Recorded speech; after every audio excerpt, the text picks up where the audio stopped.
विश्व देखिए ओडिशार पर्यटन आसंता 7 तारिख आरंभ होगा जाऊँगी ओडिशा ट्राभेल बजार पंचम संस्करण घर और विदेशी टूर ऑपरेटर मध्य ओडिशा पर्यटन प्रचार प्रसार पर यह गुरुत्व दी जाऊँगी पर्यटन विभाग और शिल्प संघ फिकिर मिलित उद्यम कोणार्कଠାରେ आयोजित होगा जाऊँगी 3 दिनिया कार्यक्रम। आसंता 7 तारिख रु 9 तारिख पर्यंत जो थे ओडिशा पर्यटन क्षेत्र में जो रूपांतरीकरण होती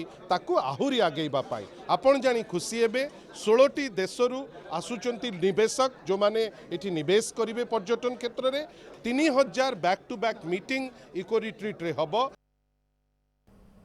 369 दिन अहोरात्र धारणा पर सर्तमूलक भाव में फेब्रुआरी 12 तारिख पर्यंत आंदोलन को स्थगित रखिला 662 बेसरकारी अध्यापक कर्मचारी संघ।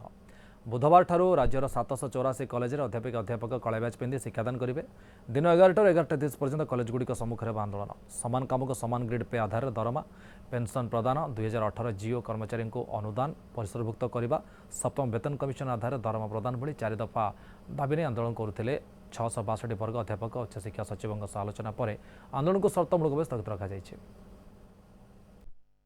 माननीय उच्च शिक्षा सचिव आज आमको डाकी आमर 4 दफा दाबी उपर से पुंखानुपुंख आलोचना करते सकारात्मक मनोभाव प्रकाश कर